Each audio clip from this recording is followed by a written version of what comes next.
Hello students, class 11th accountancy chapter 21 financial statement with adjustment हमारा चल रहा है, जिसका क्वेश्चन नंबर हम लोगों ने लास्ट वीडियो में 28 तक सॉल्व कर लिया है।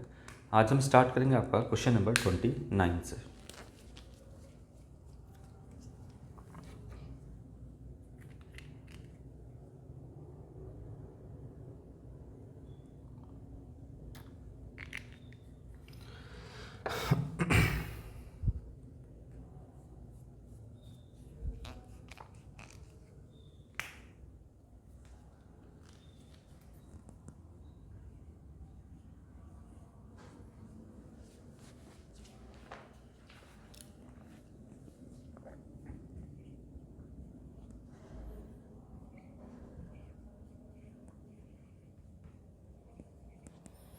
Bill discounted with a bank is a वो क्या है? Bill discounted with a bank is a option A,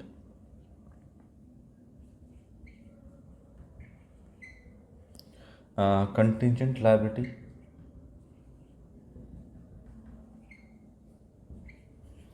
B current liability, C current asset, और D none of these.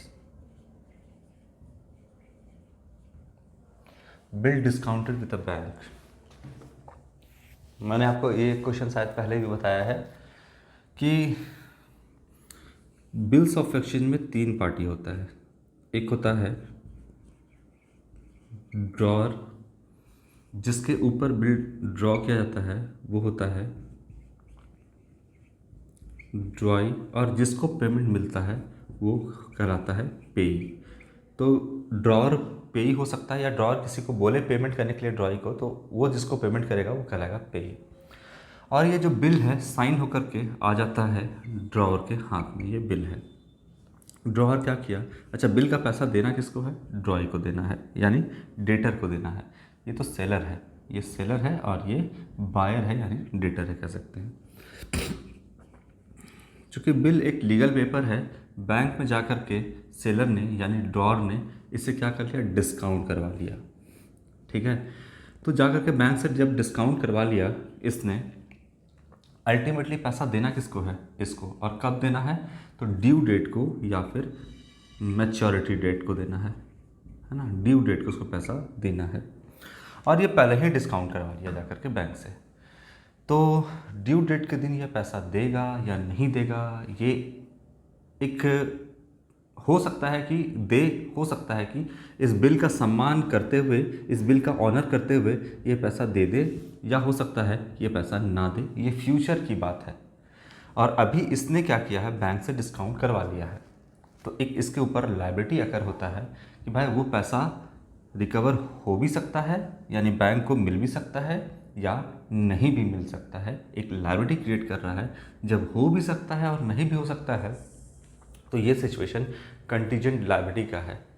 जैसा कि मैंने आपको लास्ट वीडियो में बताया था कि कंटीजेंट लायबिलिटी वो होता है जो फ्यूचर में एक्चुअल लायबिलिटी में कन्वर्ट हो भी सकता है और नहीं भी, इसीलिए इसको हम बैलेंस शीट के फुटनोट्स में दिखाते हैं। जब हम बैलेंस शीट प्रिपेयर करते हैं तो उसको as a footnotes contingent liability को हम दिखाते हैं, क्योंकि यूज़र्स को इन्फॉर्मेशन देना ज़रूरी है।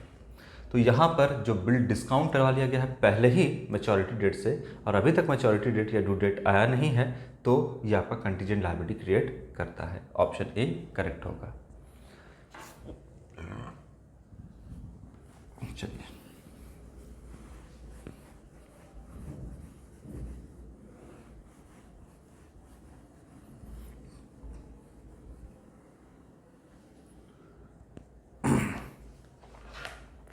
ट्वेंटी 29 के बाद 30।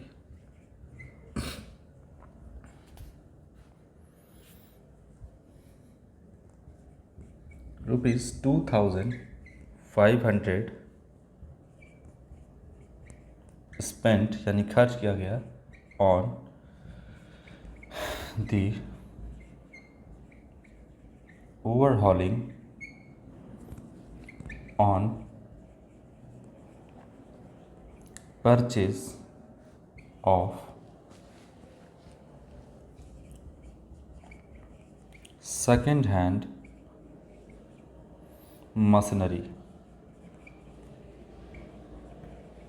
एक सेकेंड हैंड मशीनरी खरीदा गया, इट इज़ और उस पर 2500 रुपये खर्च किया गया उसके ओवरहॉलिंग के लिए, यानी पूरे तरीके से मरम्मत कराने के लिए, है ना। सेकेंड हैंड मशीन खरीदिएगा तो जाहिर सी बात है उसको थोड़ा बहुत रिपेयर मरम्मत कराना पड़ेगा बढ़िया से एकदम।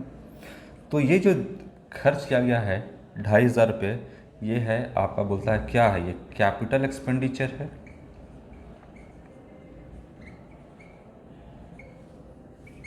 बी रेवेन्यू एक्सपेंडिचर है,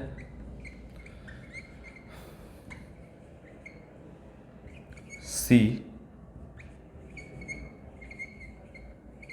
डेफर्ड रेवेन्यू एक्सपेंडिचर है,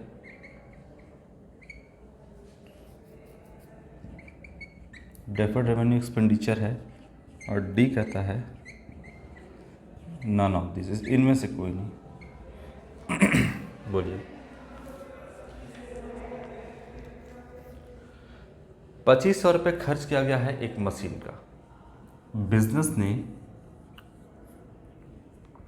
बिजनेस ने एक मशीन परचेस किया है और वो सेकंड हैंड मशीन है, ठीक। इसका ओवरहॉलिंग यानी पूरे तरीके से मरम्मत कराने में बिजनेस को 2500 रुपये खर्च किया। देखिए, ये जो सेकंड हैंड मशीन खरीदा गया है, बिजनेस ने जो खरीदा है, वो बिजनेस के लिए तो नया मशीन है ना।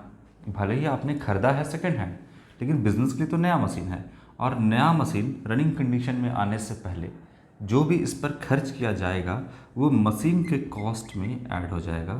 यानी आप जो भी इस पर खर्च करोगे वो मशीन के कॉस्ट में ऐड हो जाएगा। तो मशीन मान लो 1 लाख में, या ऐसा नहीं, 10,000 रुपये में मशीन खरीदा गया, तो मशीन टू कैश 10,000 में खरीदा गया, ठीक है। 10,000 में मशीन खरीदा गया, ये बना। अब मशीन खरीदा गया तो एक आपका एसेट जनरेट हुआ, तो ये कैपिटल एक्सपेंडिचर है जिसका फ्यूचर इकोनॉमिक बेनिफिट होगा। मशीन चलेगा, प्रोडक्शन होगा, आपको कमा करके पैसा देगा, तो ये कैपिटल एक्सपेंडिचर है मशीन का खरीदना। अब इस पर सर्विसिंग कराया गया, इसका मान लीजिए ओवरहॉलिंग कराया गया, पूरा तरह से मरम्मत कराया गया, 2500 रुपये इसमें लगा, तो ये मशीन के कॉस्ट में ऐड हो जाएगा और ये बन जाएगा मशीन का कॉस्ट 12,500 रुपये। ये बनेगा 12,500, उसके कॉस्ट में ऐड हो जाएगा। तो बताइए, मशीन के कॉस्ट में ऐड हो गया अगर, तो मशीन जब खरीदे थे तो कैपिटल एक्सपेंडिचर है और 2500 उस पर और खर्च कर दिया, और ये मशीन ही के कॉस्ट में ऐड हो गया, तो 1200 यानी 2,500 रुपया पूरा क्या बन जाएगा, आपका कैपिटल एक्सपेंडिचर ही बन जाएगा, ठीक है। तो कैपिटल एक्सपेंडिचर होगा आपका मशीन का ओवरहॉलिंग कराने के लिए, आप जो खर्च किए हैं वो कैपिटल एक्सपेंडिचर होगा। इसके बाद मशीन चलना स्टार्ट कर दिया है, कोई दिक्कत नहीं है मशीन में। बाद में कभी मशीन में कुछ रिपेयर का ज़रूरत होगा या सर्विसिंग का ज़रूरत होगा, तब फिर मशीन की कॉस्ट में ऐड नहीं होगा, तब वो जाएगा repair account debit to cash.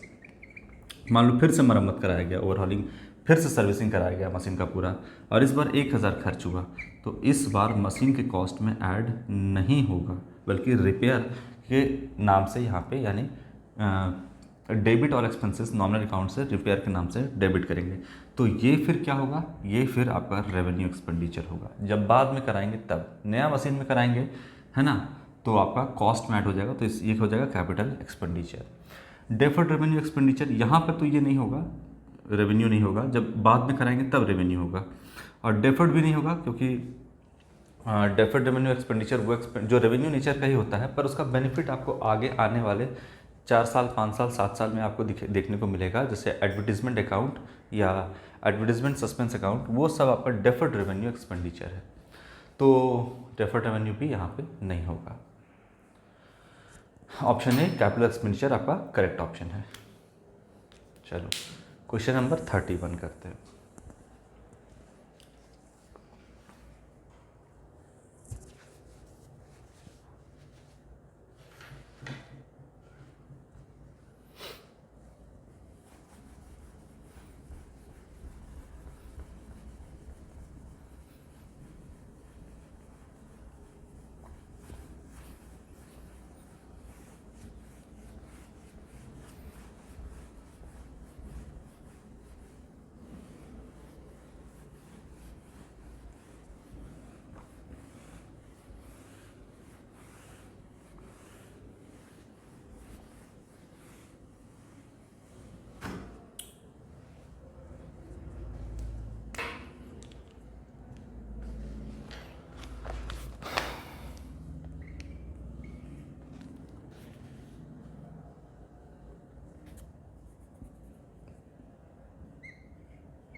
Loss caused by theft, चोरी कर लिया, किसने किया?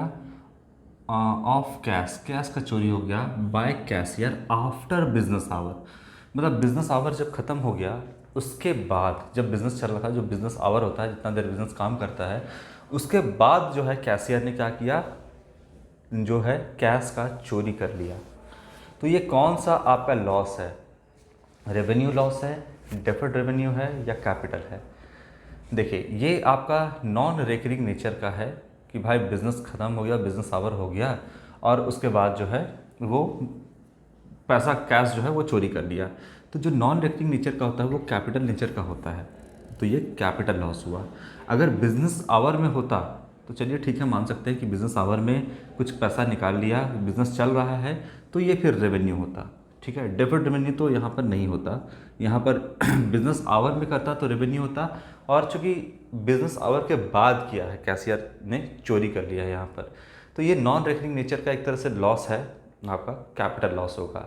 और बिज़नेस आवर में किया तो हम ये मानेंगे कि चलो ये रेकरिंग नेचर का है, कुछ ना कुछ जो एम्प्लॉय है वो खड़ा है दिन भर दुकान में, कुछ पैसा मार लिया, चोरी कर लिया।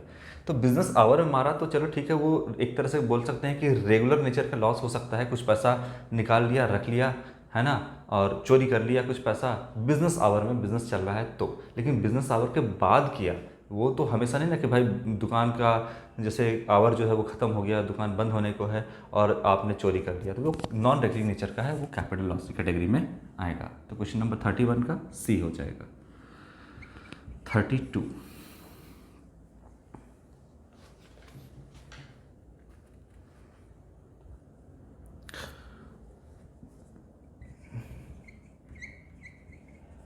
अमाउंट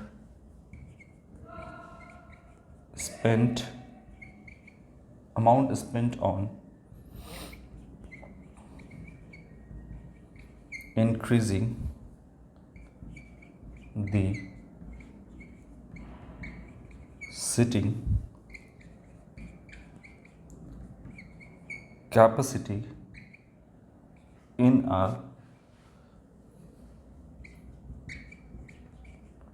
cinema hall is, ये क्या होगा आपका? Capital expenditure,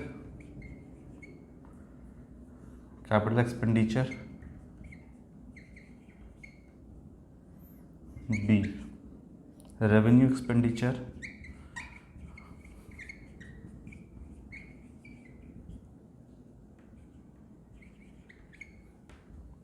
C deferred revenue expenditure,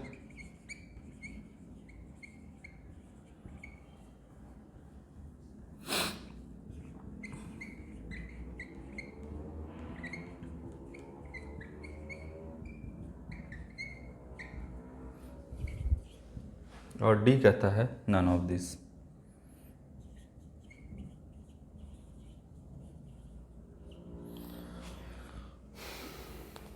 देखिए क्या होगा इसका आंसर।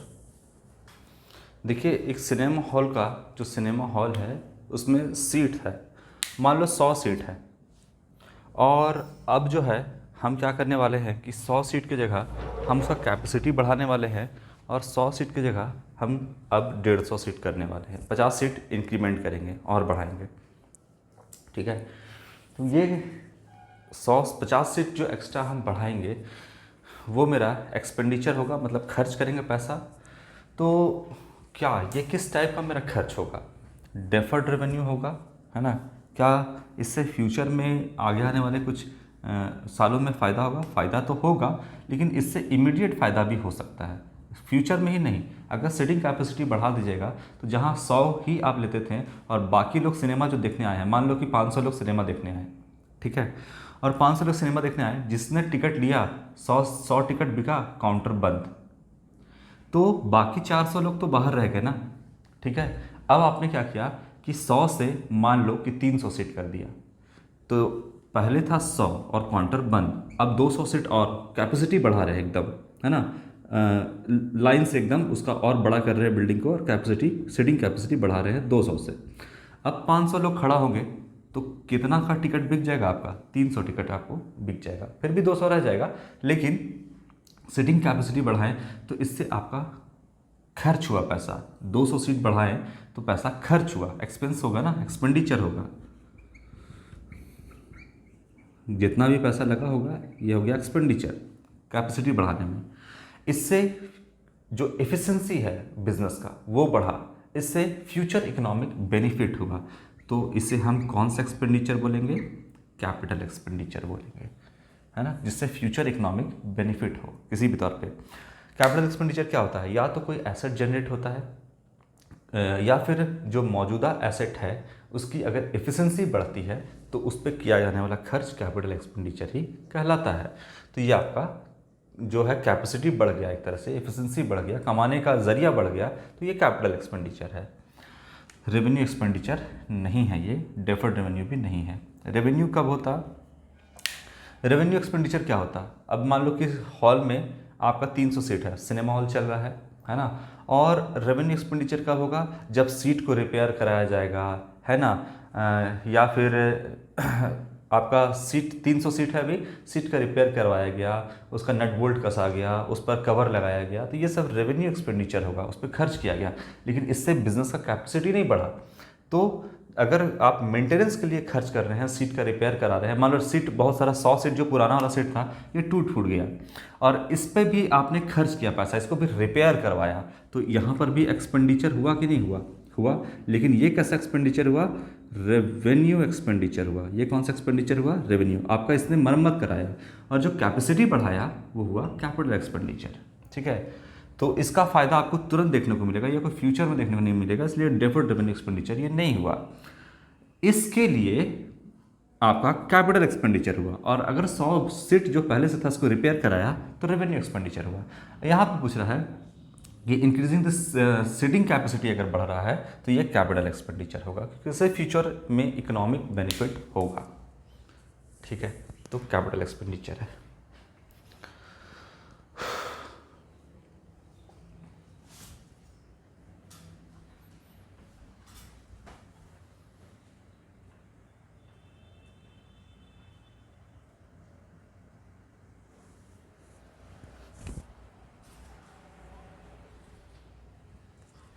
चलिए, इसके बाद आपका क्वेश्चन नंबर 33 देखते हैं।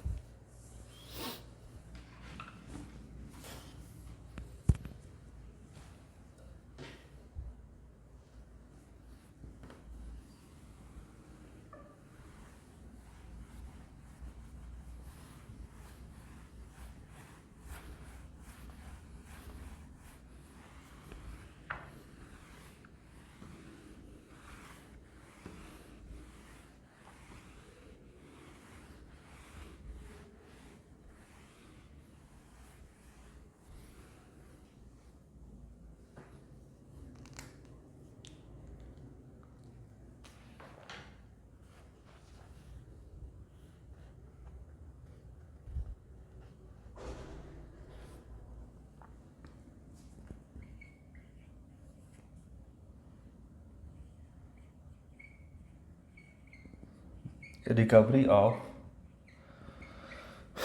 bad debts is a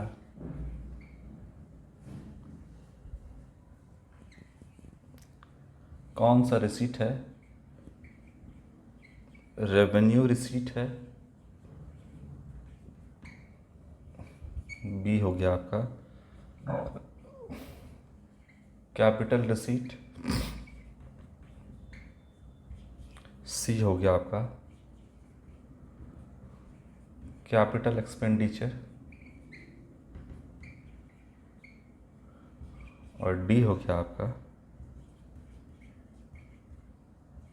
revenue expenditure.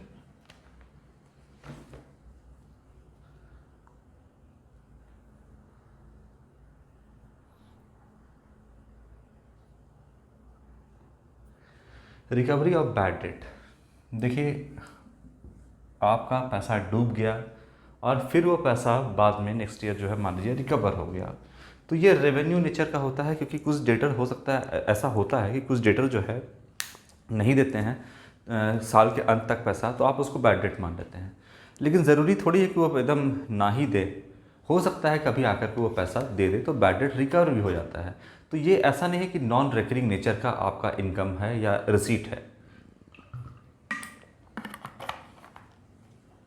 ये आपका जो रिसीट है ये रेवेन्यू मान लेंगे, क्योंकि डेटर को हमने मान लिया कि वो पैसा नहीं दिया तो बैड डेट हो गया। लेकिन कुछ डेटर ऐसा होता है जो रेगुलर बेसिस पे इस साल नहीं दिए तो अगले साल वो पैसा आके दे देते हैं, तो दे दिया तो ये आपका नॉन रेकरिंग नेचर का नहीं है, रेकरिंग नेचर का है आपका रिसीट, इसलिए रेवेन्यू रिसीट कहेंगे। एकदम कोई आकर के नहीं दे, ये श्योरिटी है कि नहीं ही होगा या बहुत रेयर होगा कि आके दे दे, तो कैपिटल रिसीट मान सकते हैं। लेकिन जो पैसा डूब गया है उसको रिकवर भी होता है, डेटर आके पैसा दे जाते हैं, रेकरिंग नेचर का रिसीट है, मिलते रहता है बिजनेस को, इसीलिए ये हम रेवेन्यू रिसीट इसको बोलेंगे। ठीक है, तो रेवेन्यू ये रिकवरी ऑफ बैड डेट जो है आपका रेवेन्यू रिसीट की कैटेगरी में आएगा। ठीक है, चलो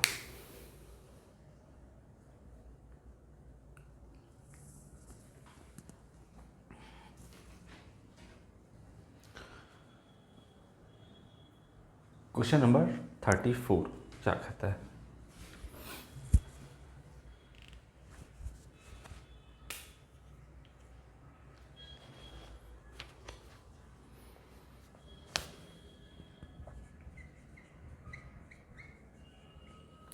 suspense account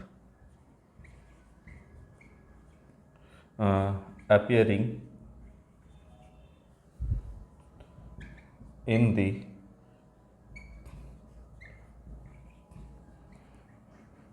trial balance is shown in the, कहाँ शो करेंगे? ए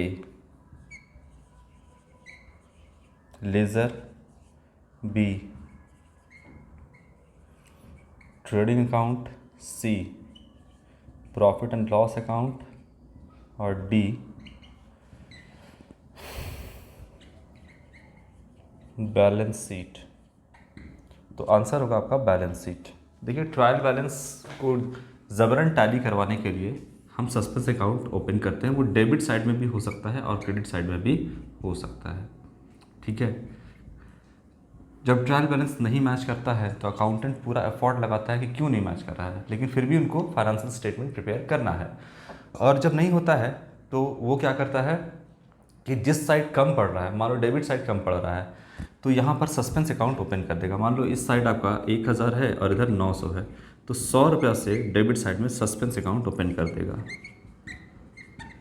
सस्पेंस अकाउंट ओपन हो जाएगा 100 रुपये से। ये कहाँ दिखेगा? Asset side. अगर डेबिट साइड दिख रहा है तो एसेट साइड दिखेगा बैलेंस शीट के, और अगर उल्टा हो गया, मान लो कि इधर 1000 है और इधर 900 रुपये है, तो सस्पेंस अकाउंट किधर खुलेगा? क्रेडिट साइड में। तो ये किधर दिखेगा? लायबिलिटी साइड में। मतलब दिखेगा आपका कहाँ? तो बैलेंस शीट में। ठीक है, तो ये हो गया आपका क्वेश्चन नंबर 34। कहाँ दिखेगा? तो सिर्फ बैलेंस शीट में दिखेगा और कहीं नहीं। चलो, इसके बाद हम नेक्स्ट वीडियो में करेंगे 35 से। आज के लिए इतना ही बच्चों, थैंक यू।